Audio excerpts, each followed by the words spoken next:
હરિધામ સોગડાના નવા ગાદીપતિને લઈ વિવાદ. પ્રેમ સ્વામી અને પ્રબોધ સ્વામીના જૂથ આમને સામને, બંને વિવાદનો ઇનકાર કર્યો. આજે રાજ્યના 104 તાલુકામાં વરસાદ. કવાંટમાં 5.5 અને ડીસામાં 5 ઇંચ. ઉત્તર મધ્ય ગુજરાતને મોટી રાહત. જામનગરના ધુવાઓ પાસે રૂપારેલ નદીમાં નહાવા પડેલા 3 બાળકો ડૂબ્યા. 2 ને બચાવાયા. 1ની શોધખોળ ચાલુ.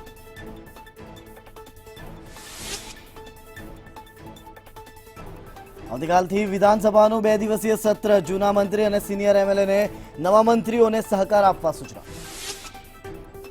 ઢોર પકડવા દબાણ હટાવવાની કામગીરી માટે સુરત કોર્પોરેશનને મળી એસઆરપી ટીમ. ઘર્ષણ અટકાવવા માટે નિર્ણય. યુપી અને પંજાબ સરકારની કેબિનેટનું વિસ્તરણ. નવા મંત્રીઓએ શપથ લીધા. ઘણા નવા ચહેરાઓને સ્થાન.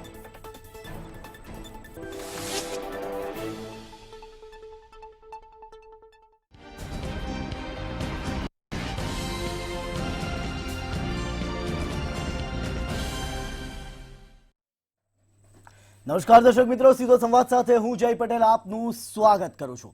આજે સીધો સંવાદનો વિષય છે પ્રથમ કસોટી. જી હા, પ્રથમ કસોટી છે તમામ નવા મંત્રીઓ માટે, કારણ કે આવતીકાલથી 2 દિવસીય સત્ર શરૂ થવા જઈ રહ્યું છે. આવતીકાલથી વિપક્ષ ઘેરશે હવે આ નવા મંત્રીમંડળને અને કરશે સવાલ. ત્યારે જોવાનું એ રહેશે કે આવતીકાલથી આ નવા મંત્રીઓ જવાબ કઈ રીતે આપે છે, કારણ કે હજી તો જુમ્મે જુમ્મા તેમણે તૈયારી હાથમાં લીધી છે અને એ તૈયારી બાદ આવતીકાલે સીધું તેઓ સત્રમાં બેઠશે. એ મંત્રીઓ કે જે અત્યાર સુધી સવાલ પૂછી રહ્યા હતા એમણે આવતીકાલથી હવે જવાબ આપવાનો રહેશે. તો શરૂ કરીએ પ્રથમ કસોટી.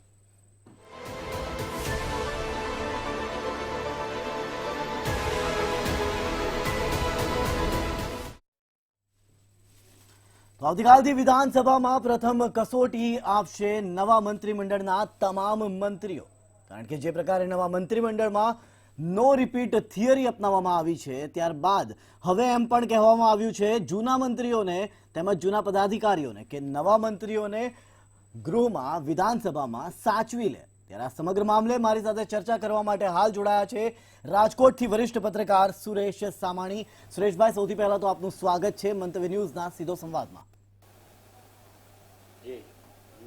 સુરેશભાઈ, સૌથી પહેલો પ્રશ્ન એ જ કે જે પ્રકારે હવે નવું મંત્રીમંડળ આવતીકાલથી સત્રની શરૂઆત કરશે, સત્રમાં બેસશે, આ એ મંત્રીઓ છે કે જે સવાલ પૂછતા હતા તેમણે હવે જવાબ આપવાનો વારો આવ્યો છે, શું કહેશો? આપની વાત બિલકુલ સાચી છે. નવા મંત્રીમંડળમાં આપણે જાણીએ છીએ કે 3 સિવાય બીજા કોઈને ક્યારેય મંત્રી પદનો અનુભવ નથી.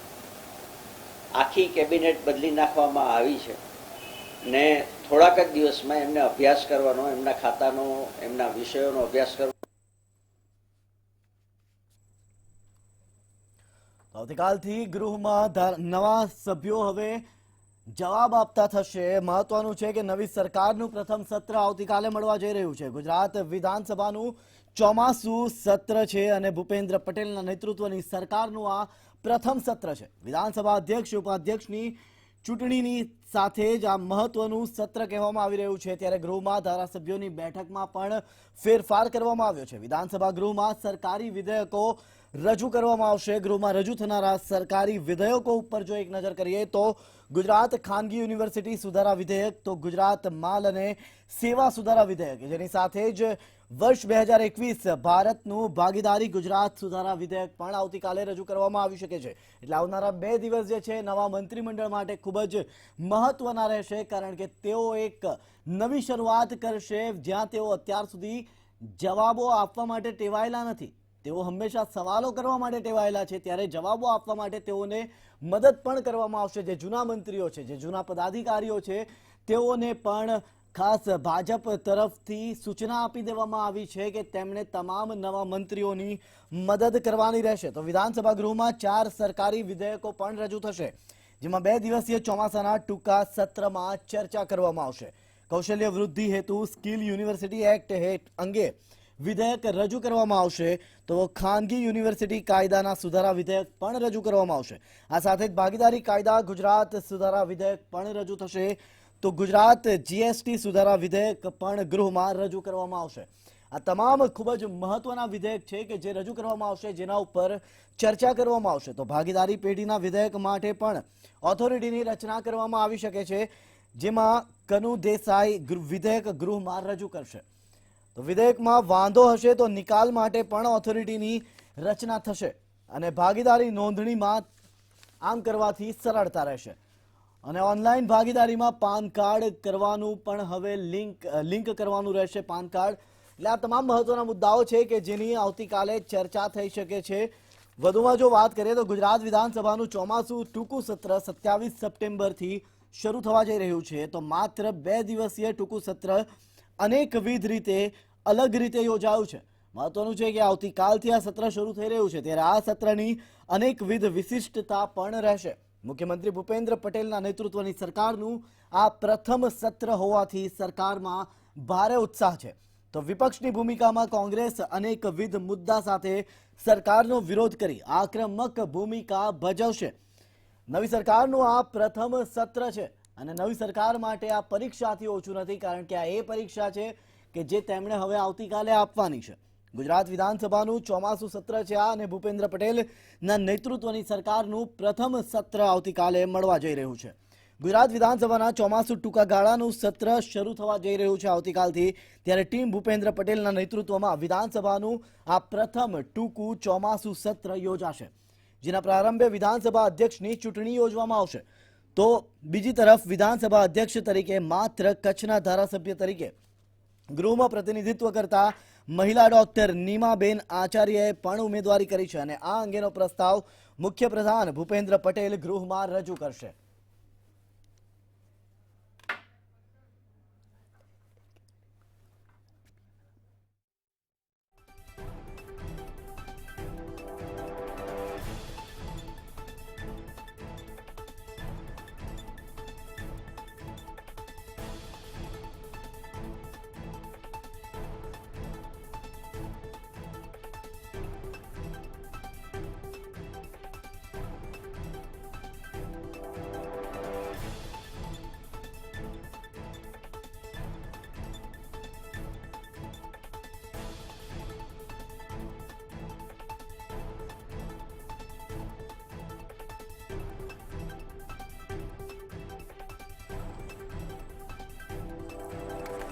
તો ફરી એક વખત જોડાઈશું સુરેશભાઈની સાથે. જી સુરેશભાઈ, મારો પ્રશ્ન આપને એ જ હતો કે જે પ્રકારે આ નવું સત્ર આખા મંત્રીમંડળ માટે નવું સત્ર છે અને આ એ જ મંત્રીઓ છે કે જેઓ અત્યાર સુધી સવાલ પૂછતા હતા અને હવે તેમણે જવાબ આપવાનો છે, તૈયારીઓ પૂરેપૂરી જરૂરી છે, શું કહેશો? બિલકુલ આપની વાત સાચી છે કે આ સત્ર એવા સમય યોજાઈ રહ્યું છે કે નવા મંત્રીમંડળે શપથ લીધાને જાજો સમય થયો નથી, એટલે એમને ખાતાનો એમના વિષયનો અભ્યાસ કરવાનો સમય રહ્યો નહીં હોય હું માનું છું. પરંતુ આ સત્ર અગાઉથી નિશ્ચિત હતું.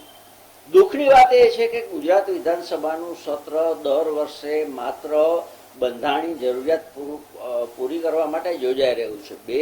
જ્યારે કોરોના જેવો કાળમાં લોકોએ આટલી હાલાકી વેઠી, આટલા લોકોના મોત થયા, આટલા લોકોનો દર્દીની સંખ્યા વધી, એમને ઓક્સિજનની તકલીફ પડી, એવા સમયે માત્ર 2 દિવસનું સત્ર કોઈ હેતુસર નહીં. સરકારી કામકાજ તો ઠીક છે કે એ લોકો બહુમતીના જોરે પસાર કરાવી શકશે, પરંતુ જે લોકોને સ્પર્શતા સીધા મુદ્દા છે એની ચર્ચા કેટલી થાય છે અને કેટલી વિધાયકપણે થાય છે. આક્ષેપબાજી એક વસ્તુ છે અને હકીકતના પાયે કેટલી ચર્ચા થાય છે એ વધુ મહત્વનું છે. નવા મંત્રીઓ છે એ વસ્તુ સાચી છે, ત્રણેકને બાદ કરતા બધાને કોઈને મંત્રીપદનો અનુભવ નથી, પરંતુ એમની મદદે જૂના મંત્રીઓ નીતિનભાઈ સહિતનું આખું જૂનું પ્રધાનમંડળ આવશે એ વસ્તુ સાચી વાત છે, પરંતુ એમને પુરવાર કરવાનું રહેશે કે તેઓ વહીવટી કાર્યમાં કુશળ છે અને વિરોધ પક્ષોનો સામનો ખૂબ સારી રીતે કરી શકે છે.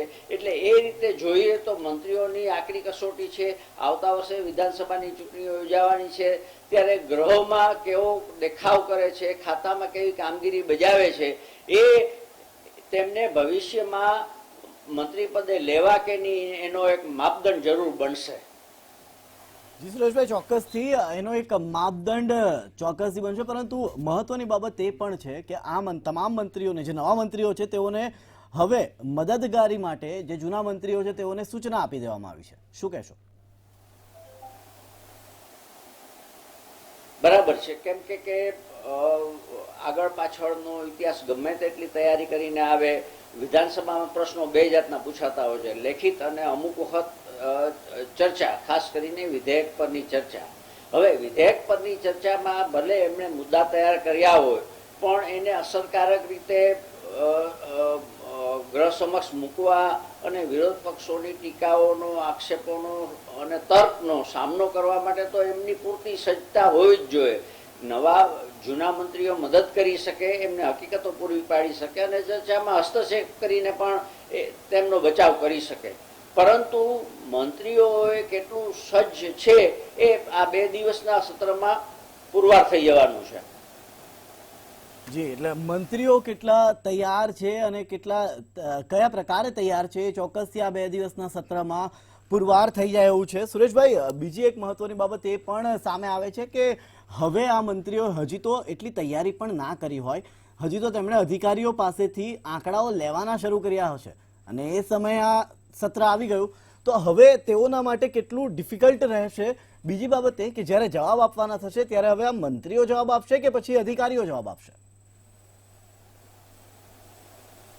ના, ગૃહમાં જવાબ તો મંત્રીઓએ જ રજૂ કરવા પડે, અધિકારીઓ તૈયાર કરી આપે, પરંતુ જવાબ તો મંત્રીઓએ આપવા જોઈએ. મેં આપને કહ્યું કે અમુક પ્રશ્નો લેખિત ઉત્તર અપાતા હોય છે, એટલે એમાં એમને મંત્રીઓને કંઈ વાંધો ના આવે, પરંતુ જ્યારે પેટા પ્રશ્નો પૂછવામાં આવે ત્યારે એમને અધિકારીઓ જે વિધાનસભા ગૃહમાં હાજર હોય એમની મદદ લેવાતી હોય છે ઘણી વખત, પરંતુ એમની ખરી કાર્યદક્ષતાની અથવા તો જે કંઈ કોમન સેન્સની કસોટી જ્યારે વિધેયક પરની ચર્ચા થશે ત્યારે તો ઓન ધી સ્પોટ તમારે બોલવાનું હોય છે કે વિરોધ પક્ષો ઓચિતાનો કોઈ રજૂ કરે તો એનો જવાબ કઈ રીતે આપે છે. જી સુરેશભાઈ, આ જે પ્રશ્નનો જવાબ આપણે ભાજપના નેતા કિશનસિંહ સોલંકી પાસેથી પણ માંગીશું. તેઓ આપણી સાથે જોડાઈ ગયા છે. સૌથી પહેલા તો કિશનજી, આપનું સ્વાગત છે મંતવ્ય ન્યૂઝમાં. Thank you. કિશનસિંહજી, સૌથી પહેલો પ્રશ્ન મારો એ જ રહેશે કે આપના એ મંત્રીઓ કે જે અત્યાર સુધી હવે તૈયાર પણ નથી, હજી તો તેમણે જુમ્મે શરૂઆત કરી છે અને હવે એ સીધા આવતીકાલે જવાબો આપશે, શું કહેશો આપ? ગુડ ઇવનિંગ જય. જે મંત્રીઓ બન્યા છે આ લોકશાહી છે, વી હેવ પાર્લિયામેન્ટરી ડેમોક્રેસી, અને પાર્લિયામેન્ટરી ડેમોક્રેસીમાં ચૂંટાયેલા વિધાનસભ્યોમાંથી જ મંત્રી બનતા હોય છે. ના ચૂંટાયા હોય ને કદાચ સીધા મંત્રી બનાવ્યા હોય તો એમણે ફરી ચૂંટાવવું પડે છે, પણ આપણા કેસમાં એ વિષય નથી. ચૂંટાયેલા રિપીટેડ ચૂંટાયેલા ધારાસભ્યશ્રીઓ આપણા વિધાનસભા ગૃહમાં છે, એ પરિચિત જ છે વિધાનસભાની સિસ્ટમથી, વિધાનસભાની પ્રણાલિકાઓથી, જેને સંસદીય પ્રણાલિકા કહેવાય છે. અને વિધાનસભામાં મંત્રીશ્રીઓ જ જવાબ આપે, અધિકારીઓએ વિધાનસભામાં જવાબ નથી આપવાના હોતા. અને તારાંકિત અતારાંકિત પ્રશ્નો હોય છે, 0 અવર્સ હોય છે, જેમાં ખુલ્લા મને અધ્યક્ષશ્રીની પરવાનગી સાથે ચર્ચા કરવાની હોય છે. અને બધા જ જે ભારતીય જનતા પાર્ટીમાં કર્મશીલ મુખ્યમંત્રી શ્રી ભૂપેન્દ્રભાઈ પટેલની સાથે જે નવું ઉર્જા અને ઉત્સાહવાન મંત્રીમંડળ છે, એ તમામ અનુભવી જ છે સંસદીય પ્રણાલીઓના, કાર્યપ્રણાલીઓના. પણ ચોક્કસપણે મંત્રીપદની જવાબદારી, ટૂંકા સમયમાં વિધાનસભાનું સત્ર અને વિપક્ષોના પ્રશ્નોનો મારો, લોક પ્રશ્નની ચર્ચા વિધાનસભાના પવિત્ર ગૃહમાં કે ગુજરાત વિકાસની હરણફાળમાં ક્યાં પહોંચ્યું છે, અમારી સામે વિપક્ષોએ જે પણ કંઈ કહેવાનું છે એ કામગીરીને લઈને, કંઈ ટીકાત્મક વલણ, ગુજરાતના વિકાસને લઈને, કોઈ માંગણીઓને લઈને, ડિમાન્ડને લઈને, સમાજના તમામ વર્ગોને ક્યાંય કંઈ ઓછું પડ્યું હોય તો વિપક્ષ પાસે પણ આ અનેરો સમય હોય છે કે વિધાનસભા ગૃહમાં મૂકેલી માહિતી એ વિપક્ષ તરફથી પૂછવામાં આવેલી હોય ગમે તે રીતે, પણ સત્તાધારી પાર્ટી તરીકે અમારી પાર્ટીની જવાબદારી બને છે અને આપણા સૌના મંત્રીઓની જવાબદારી બને છે કે વિધાનસભા ગૃહમાં સત્ય હકીકત જે પણ પ્રશ્નો છે એની રજૂ કરે અને વિપક્ષોને તમામ બાબતોથી, જે રાજ્યની વિકાસલક્ષી નીતિઓ, યોજનાઓ, તમામ બાબતોથી માહિતગાર કરે. પરંતુ કિશનજી, પ્રશ્ન એ પણ થાય કે જે પ્રકારે વિરોધીઓ હવે હાવી થઈ શકે છે, કારણ કે જૂના જે મંત્રીઓ છે તેમની પાસે તો એક આખું હોમવર્ક હતું. હવે આ જે નવા જે મંત્રીઓ છે તેઓની પાછળ, તેઓનું પીઠબળ તરીકે કદાચ જૂના મંત્રીઓને લેવામાં આવે, શું કહેશો? આ ભારતીય જનતા પાર્ટી છે, અમારા ત્યાં સામૂહિક નિર્ણયની પરંપરા છે. અમારા ત્યાં નેતૃત્વ તૈયાર કરવા માટે પાર્ટી 20 થી 30 વર્ષનું એક નેતૃત્વ તૈયાર કરવા માટે સમય લે છે. એટલે સૌ અનુભવી પ્રશિક્ષિત પાર્ટીના સંગઠન દ્વારા ઘડાયેલા નેતાઓ છે. એટલે એમના માટે કોઈ પણ ચેલેન્જ હોય એ હંમેશા એના માટે હોમવર્ક માટે તૈયાર જ હોય છે. અને આ તો બધા ધારાસભ્યો છે, સિઝન ધારાસભ્યો છે, રિપીટેડ ચૂંટાયેલા ધારાસભ્યો છે અને સંસદીય પ્રણાલીથી વાકેફ છે. પણ યસ, ચોક્કસપણે અમારા વડીલોનું માર્ગદર્શન અથવા અમારા સાથીઓ જે જૂના સાથીઓ છે એમનું સતત માર્ગદર્શન એમની સાથે છે. અમારે ત્યાં કોઈ કોમ્પિટિશન વિકાસને લઈને હોય છે, સત્તાને લઈને કોમ્પિટિશન નથી હોતી. એટલે સદભાગ્ય છે અમારી પાર્ટીનું કે અમારી પાર્ટી પાસે આવા નેતાઓ પણ છે, નેતૃત્વ પણ છે અને કાર્યકરો પણ છે. જી, તો જે રીતે હાલ કિશનભાઈએ કહ્યું સુરેશભાઈ કે ભારતીય જનતા પાર્ટી તૈયાર જ છે, એટલે ભારતીય જનતા પાર્ટીને ક્યારેય કોઈ આવા પ્રકારની તકલીફો પડવાની જ નથી. આપ શું કહેશો? કિશનભાઈને મારે એક સવાલ કરવાનો છે કે વિરોધ પક્ષ કોંગ્રેસે સત્ર લંબાવવા માગણી કરી, આપે શા માટે સ્વીકારી નહીં? અને તમે છેલ્લા 10 વર્ષનો ઇતિહાસ જોશો તો ગુજરાત વિધાનસભાના કામકાજના દિવસો ઘટતા જાય છે. માત્ર બંધારણની જરૂરિયાત પૂરી કરવા 6 મહિને એક સત્ર મળવું જોઈએ એટલા પૂરતું બોલાવાય છે. જ્યારે આપણે 1.5-2 વર્ષની અંદર આપણે જોયું કે ગત વિધાનસભામાં આપણને કોરોનાને કારણે આપણે પૂરતી સંખ્યામાં વિધેયકોને આપણને હાજરી આપવા દેવાઈ નહોતી અથવા તો ગેલેરીમાં બેસવાની ફરજ પડી હતી. સત્ર પણ બહુ ઓછા સમય માટે મળ્યું છે. 1-1.5 વર્ષના ગાળામાં આપણે કોરોના જેવી મહામારી, તાવતે જેવા વાવાઝોડાની કુદરતી પરીક્ષા, આ બધા પ્રશ્નોનો જવાબ લોકો ઈચ્છે છે કે સરકારની તૈયારી કેવી હતી, એમાં નિષ્ફળતા મળી, કેટલી સફળતા મળી. તો 2 દિવસનું સત્રમાં તમે સરકારી વિધેયકો પણ રજૂ કરવાના છો. શક્ય છે કે કાલે કોરોના પીડિતો અને મૃતકો માટે વળતરની પણ માગણી થાય. આવતીકાલે ભારત બંધનું એલાન છે એટલે ખેડૂતોનો પ્રશ્ન પણ ઉઠાવાય. તો આ સંજોગોમાં જો ધાંગલ ધમાલ થાય તો ખરેખર ચર્ચા કેટલી થશે એ સવાલ છે. એટલે ભાજપે એ પ્રશ્નનો જવાબ આપવો જોઈએ કે સત્ર શા માટે લાંબુ રાખવામાં આવતું નથી. આ સંજોગોમાં જ્યારે 1.5-2 વર્ષથી અનેક સવાલોનો લોકો સામનો કરી રહ્યા છે ત્યારે ભાજપ શા માટે વિધાનસભાથી દૂર ભાગે છે એનો જવાબ કિશનસિંહ આપવો રહ્યો.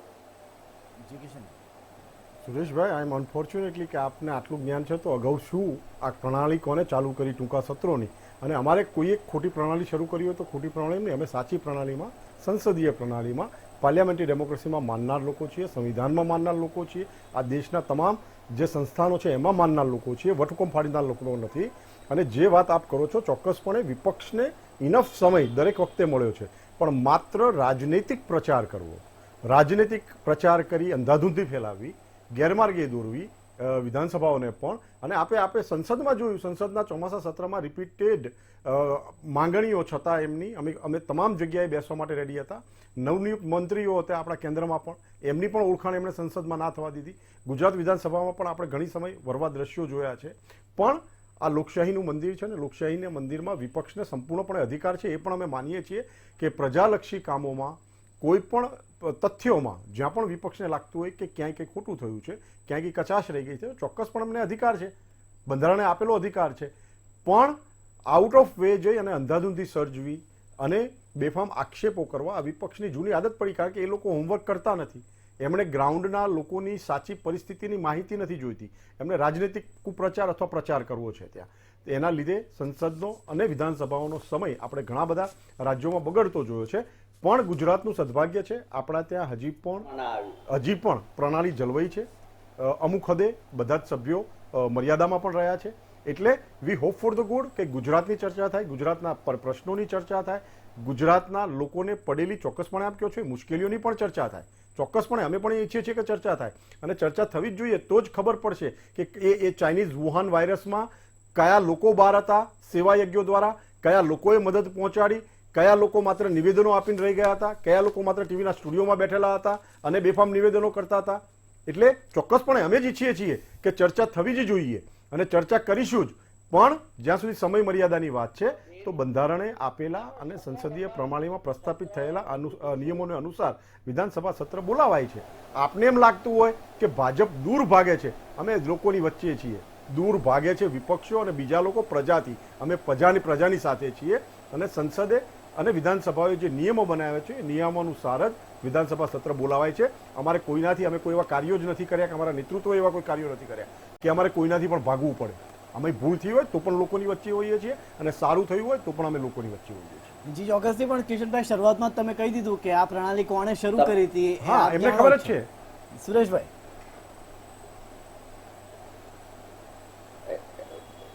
કોંગ્રેસ કદાચ ખરાબ હતી પણ ભાજપે એની લાઈન ઉપર ચાલવાની શી જરૂર છે? ભાજપે નવો ચીલો પાડવો જોઈએ કે તમારા કાર્યકાળમાં 1995 સુધી આટલા દિવસો એક વર્ષમાં સત્ર મળતું હતું અને હવે અમે ડબલ કર્યું. તમે મને આંકડા આપો કે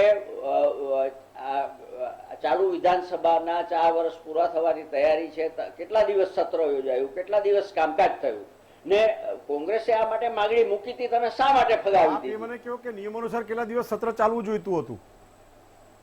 નિયમોનો ભંગ થયો અને આપ ડિમાન્ડ કરતા હો તો બરાબર છે. નિયમની વાત જુદી છે.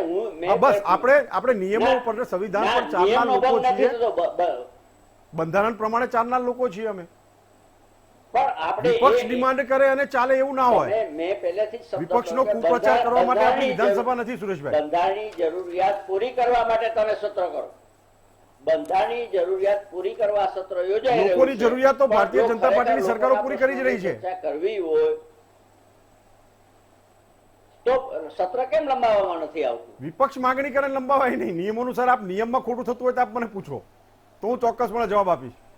ના ના, વિપક્ષ માંગણી કરે. ઉલટાનું જો તમે ઉદાર હો, લોકશાહી પ્રત્યે સહિષ્ણુ હો તો કોંગ્રેસે જે કર્યું તે, પણ તમે નવો ચીલો પાડો, તમે દેશને બતાવો કે અમે વિધાનસભા એક વર્ષમાં 60 દિવસ કે 80 દિવસ ચલાવીએ છીએ.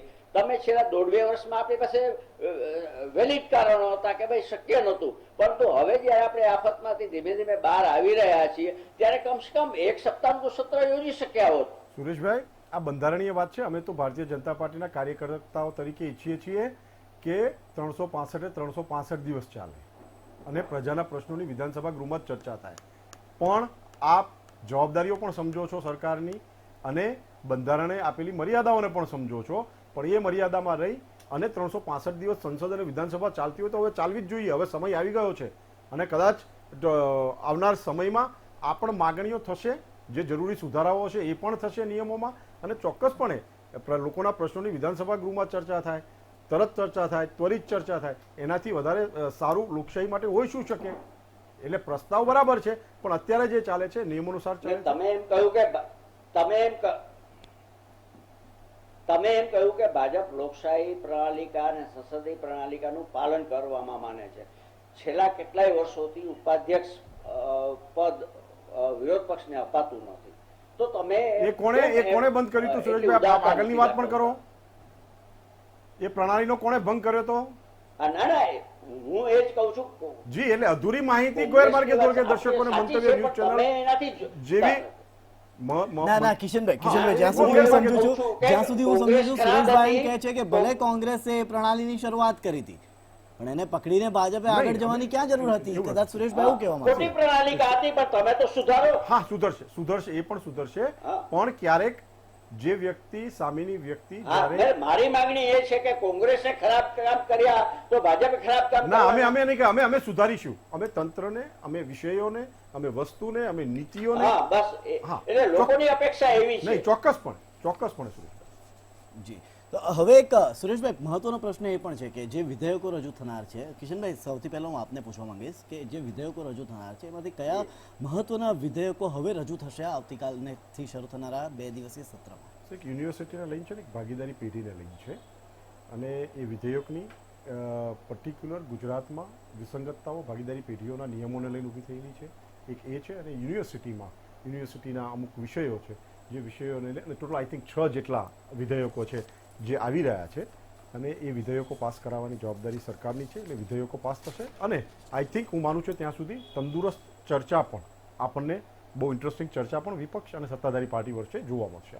જી ચોક્કસથી, અને આશા પણ એ જ રહેશે કે તંદુરસ્ત ચર્ચા જોવા મળે. સૌથી પહેલા તો આપ બંને અમારી સાથે હાલ મંતવ્ય ન્યૂઝમાં જોડાયા, સીધો સંવાદમાં જોડાયા, એ બદલ આપનો આભાર. અને હવે જો તર્ક કાઢીએ તો તર્ક એક જ નીકળે છે કે આવતીકાલથી 2 દિવસીય સત્ર શરૂ થવા જઈ રહ્યું છે. નવા મંત્રીમંડળ માટે આ એક પરીક્ષા છે. જોવાનું ચોક્કસથી એ રહેશે કે આ પરીક્ષામાં તેઓ પાસ થાય છે, નાસી પાસ થાય છે કે પછીથી ગ્રેસિંગ માર્ક મેળવે છે.